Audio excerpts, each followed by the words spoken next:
আমরা খাল খননের মাধ্যমে সুন্দর করে খালকে পরিষ্কার করা এবং উপযোগী করব, যাতে মানুষের কোনো অসুবিধা হয় না।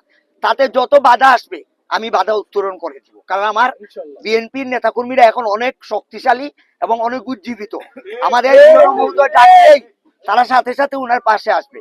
উনি শুধু আমাদেরকে বলবে কে বাধা দেয়, আমরা বাধা মানবো না। আর যে ময়লার বাগান নিয়ে যে কথা একটু আগে আমার ইউনো সাহেব বলছেন, যে এইটা আমরা একটা প্ল্যান করতে হবে।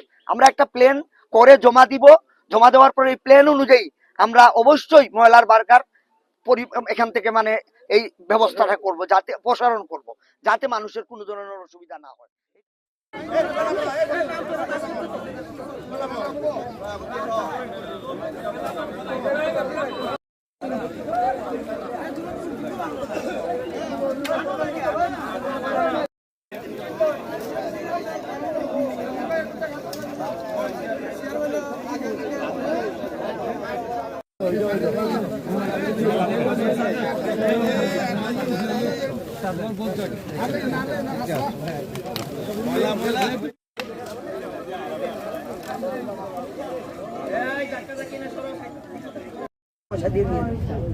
আর এটা যখন নষ্ট হয়ে যায় 4-5 পাবেন, এরপর 10 টাকা দিয়ে একটা কিনে নেওয়া, তবুও ড্রেনটা ভালো থাকে। ভাই আছো রাইন মুজিব ভাই 1 মিনিট ভাই আমাদের লুট নিয়ে যাবে, আবার পয়সাও দিয়ে বেচতেও পারে।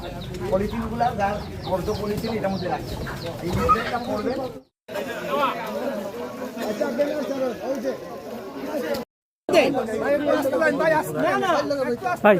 ভাই